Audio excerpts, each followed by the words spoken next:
Morning का time है, breakfast मैंने बना लिया था कम्प्लीटली और बच्चे अभी तक सो रहे थे, मैंने इनको उठाया नहीं था। और ये देखिए चौक ना नीचे गिरा देता है, लक्षित छोटे छोटे हो जाते हैं, ये ब्रेक डाउन हो जाते हैं ना, फिर मैं इनको बोर्ड के ऊपर ही रख देती हूँ ताकि बाद में वो जब यूज़ करें ना तो उसको दिख जाए। और आज धूप अच्छी खासी निकली थी सुबह सुबह ही, तो मैंने सोचा जो काले वाले चने हैं वो और गेहूँ धूप में डाल देती हूँ, क्योंकि फिर उसके बाद आटा बनवाना था ना गेहूँ से, तो धूप दिखाना इस मौसम में बहुत ही ज़्यादा ज़रूरी है, क्योंकि आपके अनाज में ना सीलन आ जाती है और फिर वो ख़राब जल्दी हो जाती है। तो मैं ऐसे ना बीच बीच में धूप में डाल देती हूँ। और ये मैंगो के वो स्लाइसिस हैं जिनसे आमचूर बनेगा, तो वो भी सूखे नहीं थे अभी, वो भी मैंने धूप में डाले। और जिस बास्केट में चने थे ना वो भी मैंने ऊपर धूप में ही छोड़ दिए। देन उसके बाद मैं नीचे आई थी ना, तो चाय पीने का बहुत मन कर रहा था, क्योंकि ये टाइम था शायद 8-9 बजे के आसपास का। और सुबह उठते ही चाय पीते नहीं है ना, तो इस टाइम पे तो बहुत ही ज़्यादा तेज़ वाला मन करता है चाय पीने का। और ये देखिए जो देसी खांड यूज़ करते हैं ना, वो वाली बहुत ही ज़्यादा कम रह रखी थी, तो मैंने सोचा इसको डिब्बे को रिफ़िल कर दिया जाए साथ के साथ। और आप जो भी ये पन्नी कट करते हो ना, इसका कट किया हुआ हिस्सा इसके अंदर ही डाल दो ताकि ये दोबारा से यूज़ हो सके ना। तो मैंने चाय चढ़ा दी थी, तो उसके साथ साथ मैं किचन में जो भी बर्तन हैं उनको सभी को खाली कर रही थी। और हस्बैंड सुबह सुबह दिया बाती करते हैं तो वो चींटियों को आटा खिला के आते हैं, तो इस बॉक्स में ना उन्होंने आटा और खांड और शक्कर वगैरह ऐड करके सारा मिक्सचर बना रखा है, तो मैंने उसी बॉक्स के अंदर वो बचा हुआ आटा डाल दिया था। और देखिए आज हमारा दूध वाला नहीं आया है, तो हस्बैंड दूध के पैकेट लेके आए थे।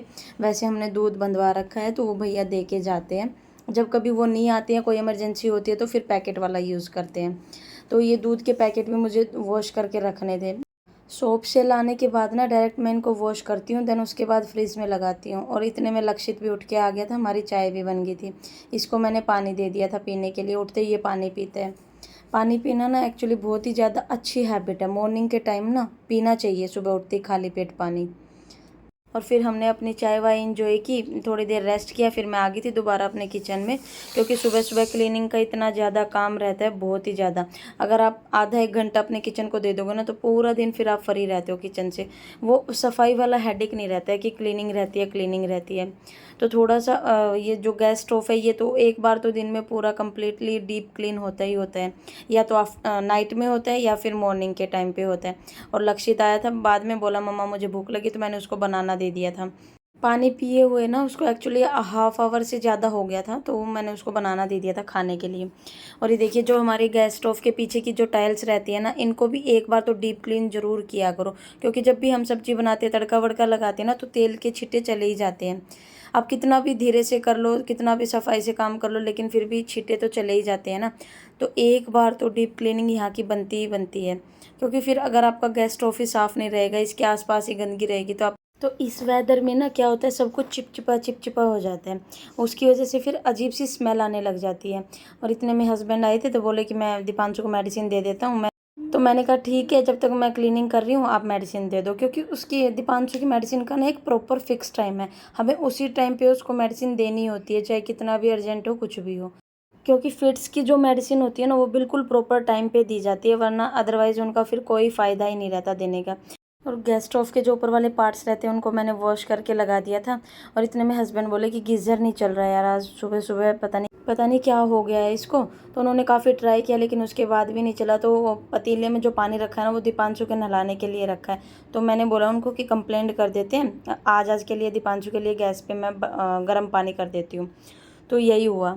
वैसे तो अभी गर्मियाँ बहुत ज़्यादा है ना, तो सभी ठंडे पानी में नहाते हैं, लेकिन दीपांशु ना पूरे मतलब 12 के 12 महीने वो गर्म पानी से ही नहाता है। हल्का नॉर्मल पानी चल जाएगा, लेकिन वो बिल्कुल ठंडे से तो बिल्कुल नहीं नहा पाता है। और ये जो गैस स्टोव के साइड के जो बॉक्सेस थे वो भी मैंने सारे साफ़ कर दिए थे, और दूध के सारे पैकेट मैंने फ्रीज़ में लगा दिए थे। उसके बाद फ्रीज़ में जो 2-3 बर्तनों में दूध रखा था वो मैं निकाल के एक बर्तन में इकट्ठा करके रख दिया था, क्योंकि सुबह सुबह मैं फ्रीज़ को भी पूरा खाली कर देती हूँ। जो उसमें निकालने वाली चीज़ें होती हैं वो सारी निकाल के चेक करके पूरा क्लीन कर देती हूँ, फ्रीज़ को भी लगे हाथ। जब किचन की सफाई होती है तो फ्रीज़ की भी हो जाती है। और लक्ष्य मेरे पास आ रहा था बार बार कि मम्मा मेरे साथ खेल लो आप, लेकिन मेरा सुबह सुबह काम इतना ज़्यादा होता है ना, मेरे को ये होता है कि मैं फटाफट से काम कर लूँ, फिर बाद में खेलूँगी। तो ये देखिए मेरी क्लीनिंग हो चुकी थी डन, तो मैं बर्तन साफ़ करने लगी थी, बस ये लास्ट है किचन का, फिर मेरा सारा काम निपट जाएगा सुबह का।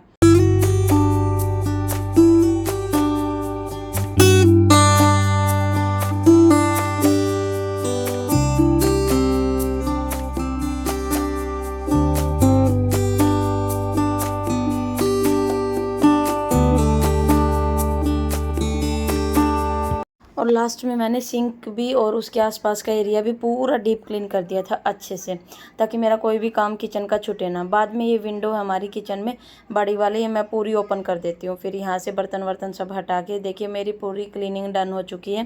दीपांशु के लिए पानी गर्म हो चुका है, उसको नहाना है अभी, लेकिन पहले उसको हस्बैंड देखना अभी दूध पिला रहे हैं। दूध पिलाने के बाद नहलाएंगे, थोड़ी देर बाद रेस्ट कर लेगा वो आराम से, फिर नहलाएंगे उसको। और दीपांशु मेरे से ना नहलाया नहीं जाता है क्योंकि वो बड़ा हो गया ना, तो हस्बैंड अच्छे से नहला देते हैं उसको। सच में यार रियली बहुत ज़्यादा हेल्प करते हैं मेरी, अदरवाइज़ मेरे से तो काम पूरे दिन हो ही ना घर का, बच्चों को संभालो या काम करो। फिर उसके बाद मैंने सोचा कि छोटे छोटे ना मकड़ियाँ छोटे छोटे जाले बना देती है दीवारों पे इस मौसम में, पता नहीं इतनी मछली का छिपकली के बच्चे और इतनी छोटी छोटी मकड़ियाँ बहुत ज़्यादा आ जाती हैं, और आसपास पेड़ भी ज़्यादा है ना उनकी वजह से भी। तो मैं सारे जाले उतार रही थी, और मेरा जो जाले उतारने वाला था ना वो मुझे मिला ही नहीं। जब हमने घर शिफ्ट किया था ना उस टाइम पे मुझे मिला ही नहीं, पता नहीं तो मैं वहीं छोड़ के आ गई या कहीं गुम हो गया, क्या हुआ मेरे को मिला ही नहीं। तो तब के बाद मैं हर बार सोचती हूँ कि मैं अभी लूँगी, फिर मेरे दिमाग से निकल जाता है। जब जाले उतारने होते हैं ना तभी ध्यान आता है कि यार वो लेना था, लेकिन कोई बात नहीं, उसका भी टाइम आएगा, ले लेंगे उसको भी। देन सारी क्लीनिंग हो जाने के बाद, झाड़ू पोछा और सफाई हो जाने के बाद फिर मैंने लक्ष्य को नहला दिया था। देन उसके बाद मैंने भी शावर ले लिया था। फिर मुझे ये था, एक बार तो डेली मशीन लोड करनी पड़ती है, तो मैंने सोचा अभी मैं कपड़े धुलने के लिए लगा देती हूँ, और जब तक मैं खाना वाना खाऊंगी और हम रेस्ट करेंगे ना तो आराम से धुल जाएंगे, फिर ऊपर छत पे डाल के आ जाऊंगी। तो मैं वही कर रही थी, क्योंकि आजकल मौसम का भी कुछ भरोसा नहीं है ना, कभी धूप निकल आती है, कभी अचानक से बारिश आने लग जाती है।